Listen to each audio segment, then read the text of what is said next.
नमस्कार मंडळी, मी शीतल आणि तुम्ही पाहताय दिल्लीकर मराठी। 6 जून 2024ला म्हणजे गुरुवारच्या दिवशी वैशाख महिना समाप्त होणार आहे। कोणत्याही महिन्याची समाप्ती अमावस्येने होत असते, तर या व्हिडिओमध्ये मी तुम्हाला वैशाख अमावस्येला करण्याचे काही खास उपाय सांगणार आहे। यापैकी कोणताही एक उपाय तुम्ही करू शकतात। यामुळे काय होईल, तुमच्या जीवनामध्ये काही समस्या असतील, काही खडतर आयुष्य तुम्ही जगत असाल, तर त्यातून बाहेर कसं पडायचं याचा मार्ग तुम्हाला सापडेल। तुमच्या समस्या सुद्धा मिटायला मदत होईल। आता तुम्ही विचार करत असाल की उपाय केला आणि लगेच समस्या मिटली, असं होणार का? तर नाही, तुम्हाला तुमचं कर्म सुद्धा चांगलं ठेवायचं आहे। तुमच्या कर्मांबरोबर तुम्हाला नशिबाची साथ मिळवायची असेल तर तुम्हाला हे उपाय नक्कीच कामात पडतील। आता अमावस्या, पौर्णिमा यासारख्या तिथी म्हटल्या की त्या दिवशी आपण दृष्ट काढत असतो। वैशाख अमावस्येला शनी जयंती असते, त्यामुळे मग वाईट नजर आपल्याला उतरवायची असेल, दृष्ट काढायची असेल तर ती काढण्याची खास पद्धत आहे। त्यासाठी कोणकोणतं साहित्य लागतं, दृष्ट नेमकी कशी काढली जाते याची माहिती सुद्धा तुम्हाला याच व्हिडिओतून मिळेल। तेव्हा व्हिडिओ शेवटपर्यंत पहा। चॅनलवर नवीन असाल तर सबस्क्राइब करा। व्हिडिओ पाहत असताना सर्वांनी कमेंट्समध्ये लिहा शनी महाराज की जय। चला तर मग व्हिडिओला सुरुवात करते। तर मंडळी, दरवर्षी वैशाख अमावस्येला रविपुत्राची पूजा करण्याची परंपरा आहे। रविपुत्र म्हणजेच काय? शनिदेव। सूर्यनारायण आणि त्यांची पत्नी छाया यांचे शनिदेव हे पुत्र आहेत। तर शनी शिंगणापूरला सुद्धा या शनी जयंतीचा मोठा उत्सव असतो। आपल्या जवळपासच्या भागात कुठे शनिदेवांचं मंदिर असेल तर तिथे सुद्धा तुम्हाला शनी जयंती उत्साहानं साजरी कशी होते ते बघायला मिळत असेल। बुधवारी म्हणजे 5 जून 2024ला रात्री 7:55 अमावस्या लागणार आहे आणि 6 जून 2024ला म्हणजे गुरुवारच्या संध्याकाळी 6:07 ही अमावस्या असणार आहे। जेव्हा अमावस्या दुपारी संपते किंवा अशी संध्याकाळच्या वेळा संपते आणि काही उपाय जर आपल्याला रात्री करायला सांगितलेले असतील तर मग बऱ्याच जणांचे प्रश्न यायला लागतात की अमावस्या तर दुपारीच संपली, अमावस्या तर याच वेळेला संपली, मग आता हे उपाय केले तर लागू पडतील का? बघा, कोणतीही तिथी आपण उदय तिथीप्रमाणे पाळत असतो। म्हणजे सूर्योदय झाल्यानंतर किंवा सूर्योदयापासून आपण कोणतीही तिथी, वार, नक्षत्र, सणवार पाळत असतो। मग ज्येष्ठ महिन्याचा जो काही प्रारंभ आहे तो शुक्रवारी म्हणजे 7 तारखेला होणार आहे।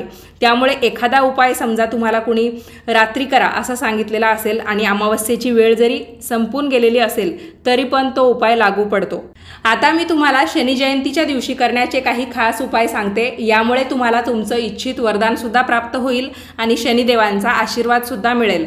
ज्योतिषशास्त्रानुसार शनी जयंतीच्या दिवशी पिंपळाच्या झाडासमोर आपल्याला मोहरीच्या तेलाचे 5 दिवे लावायचे असतात। त्यासाठी तुम्ही पंत्या घेऊ शकतात किंवा पिठाचे 5 दिवे सुद्धा करू शकतात, गव्हाच्या पिठाचे, ज्यामध्ये मीठ टाकायचं नाही। अळणी पिठाचे दिवे बनवायचे। ज्यांना मोहरीचं म्हणजे कडू तेल मिळणार नाही त्यांनी काय करायचं, कोणतंही एक खाद्यतेल घ्यायचं, फक्त ते खरकटं असता कामा नये, म्हणजे आपण त्यामध्ये काही पदार्थ तळलेले असता कामा नये। चांगलं तेल घ्यायचं की जे आपण खास दिवे लावण्यासाठीच वापरत आहोत। प्रत्येक दिव्यामध्ये चिमूटभर काळी मोहरी टाकायची, एकेरी वात लावायची सर्व दिव्यांमध्ये आणि हे दिवे आपल्याला पिंपळाच्या झाडाजवळ ठेवून यायचे आहे। ठेवल्यानंतर त्या पिंपळाच्या झाडाला 7 फेऱ्या मारायच्या। यामुळे काय होतं, आपल्या जीवनामध्ये ज्या काही अचानक अडचणी येतात, काही गोष्टींची आपल्याला पूर्वकल्पना सुद्धा नसते आणि तसंही म्हटलं जातं की अडचणी काही आपल्याला सांगून येत नाही आणि असंच तुमच्या बाबतीत कधी घडत असेल, यामुळे तुमचा पैसा खर्च होत असेल, तुमचा वेळ तिथेच जात असेल आणि तुम्ही तुमची प्रगती करू शकत नसाल तर तुम्ही नक्कीच हा उपाय करून बघा। तुम्हाला कोणत्याही प्रकारचा त्रास असेल तरी पण या उपायाने दूर होतो। शनिदेवांना एक न्यायप्रिय ग्रह म्हणून ओळखला जातो, त्यामुळे या उपायाचा तुम्हाला नक्कीच फायदा होऊ शकतो। दुसरा उपाय असा आहे, शनी जयंतीच्या दिवशी पिंपळाच्या झाडासमोर किंवा कोणत्याही शनी मंदिरात विधीनुसार शनिदेवांची पूजा करावी। ज्यांना शनी मंदिरात जाणं शक्य नाही पण शनिदेवांची सेवा उपासना करायची आहे, त्यांनी काय करायचं, एक लोखंडी भांडं घ्यायचं, त्यामध्ये थोडंसं पाणी आणि थोडंसं दूध टाकायचं। म्हणजे पाणी मिश्रित थोडंसं दूध त्या भांड्यात असायला हवं आणि भांडं लोखंडाचंच असावं आणि त्यामध्ये आपण जे काही दूध आणि पाणी भरलेलं आहे तर ते पाणी आपल्याला पिंपळाच्या मुळाशी अर्पण करायचं आहे। त्यावेळेस आपल्याला शनिदेवांचं मनातल्या मनात स्मरण सुद्धा करायचं आहे। शनिदेवांचा एखादा प्रभावी मंत्र तुम्ही या दिवशी म्हणू शकतात। मी तुम्हाला तो मंत्र स्क्रीनवर सुद्धा देईल। त्यानंतर त्यांना तुम्ही मोहरीचं तेल सुद्धा अर्पण करू शकतात। आता झाडाला तेल कसं वाहायचं नाही का, त्यापेक्षा तुम्ही काय करायचं, तिथे एखादा मोहरीच्या तेलाचा किंवा मग एखादं खाद्यतेल घेऊन त्यामध्ये थोडीशी मोहरी टाकून एकेरी वातीचा एक दिवा तिथे लावून यायचा। अजून एक उपाय सांगते, जसं की तुम्ही तिथे छोटा एखादा दगड ठेवू शकतात, काळा कुळकुळीत छोटासा दगड ठेवायचा एक शनिदेवांचं प्रतीक म्हणून, आणि त्यालाच तुम्ही एखादी छोटी बॉटल भरून तेल घेऊन गेलात किंवा एखाद्या डबीत तेल घेऊन गेलात आणि शनिदेव मानून त्या दगडालाच तुम्ही तेल वाहून आलात तरीसुद्धा चालेल। त्याचबरोबर तुम्हाला या दिवशी शक्य झालं तर रुईच्या झाडापाशी बसून किंवा मग पिंपळाच्या झाडाखाली बसून शनी चालिसाचं पठण करता आलं तर ते अतिशय उत्तम ठरेल। यामुळे शनिदेव तुमच्यावर प्रसन्न होतील, तसेच कुंडलीतून अशुभ ग्रहांचा प्रभावसुद्धा नाहीसा होतो। शनीची ढैया व्यक्तीला खूप त्रासदायक ठरते, तर त्यासाठी हा उपाय अतिशय प्रभावी आहे।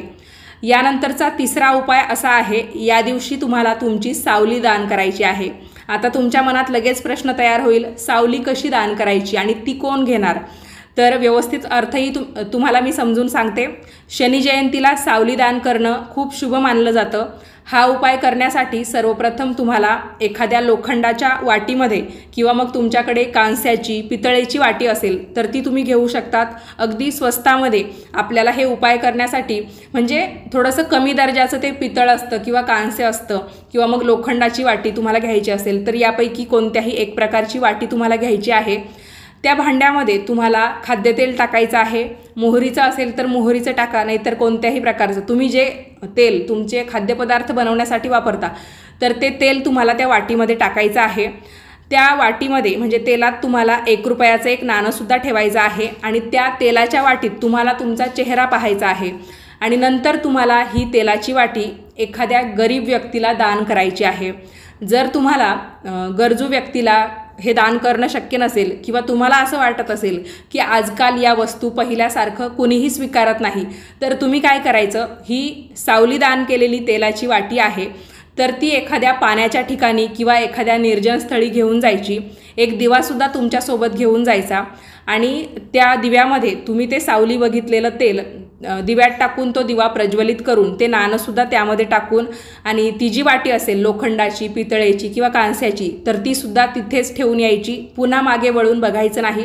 त्यानंतर थेट घरी यायचं। उपाय काय केला याची कुणालाही वाच्यता करायची नाही। घरात माहिती असणं वेगळं असतं, पण आपण इतरांनासुद्धा बऱ्याच वेळा या गोष्टी शेअर करतो, तर अजिबात तुम्हाला ते कुणालाही सांगायचं नाही आहे। घरी आल्यानंतर अंघोळ करा आणि त्यानंतर तुम्हाला कालभैरवाष्टकम जे असतं ते म्हणायचं आहे। जमलं नाही तर फक्त देवाच्या पाशी जायचं, म्हणजे तुमच्या देवघरापाशी जायचं, दर्शन घ्यायचं आणि त्यानंतर तुम्ही तुमच्या कामाला लागू शकतात।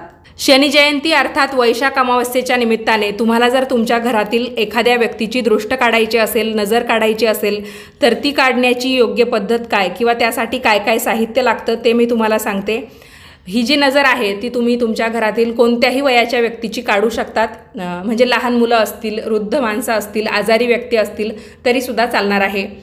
तर साहित्य काय काय लागतं, जाडं मीठ 3 मूठ, काळं मीठ 3 मूठ, त्यानंतर काळे उडीद 3 मूठ, शेंदूर 3 चमचे, नारळ 1 जो पाण्याने भरलेला आणि शेंड्यांसहित असावा, रुईचं पान 1 आणि ते देठासह असावं, जुनं लोखंड किंवा खिळा, छोटासा बारीक खिळा तर तो 1 लागणार आहे, निळं किंवा काळं चौकोनी कोरं कापड अगदी छोटंसं घेतलं तरीसुद्धा चालेल, 1 कोळसा लागणार आहे, घरातील कोणत्याही एक प्रकारचं धान्य 1 मूठ भरून, गहू, तांदूळ, ज्वारी, बाजरी यापैकी कोणतंही एक धान्य तुम्ही घेऊ शकतात, लाल मिरची देठासह आणि वाळलेली असावी अशी 1 मिरची घ्यायची आहे आणि घर झाडल्यानंतर जो काही केर कचरा निघतो तर तो थोडासा कचरासुद्धा तुम्हाला घ्यायचा आहे।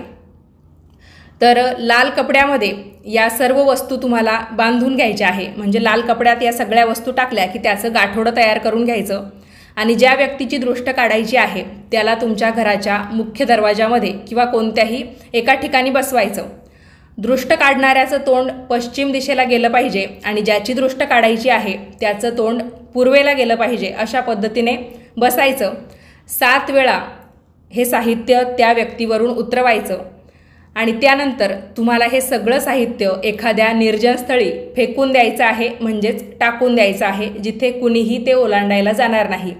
त्यानंतर दृष्ट काढणारा आणि ज्याची दृष्ट काढली त्या दोन्ही व्यक्तींना अंघोळ करायला सांगायचं आहे। अंघोळ केल्यानंतर त्या दोघांनीही गायत्री मंत्र म्हणायचा आहे आणि देवाला नमस्कारसुद्धा करायचा आहे। कितीही वाईट नजर लागलेली असेल, कोणत्याही प्रकारची दृष्ट लागलेली असेल, ज्याला दृष्ट लागली होती म्हणजे तो व्यक्ती खूप चिडचिडा झाला असेल, त्याचं अर्ध डोकं दुखत असेल किंवा कोणत्याही प्रकारचा त्रास त्याला या गोष्टींमुळे होत असेल, तर ते सगळे त्रास शनिदेवांच्या कृपेमुळे निघून जातील।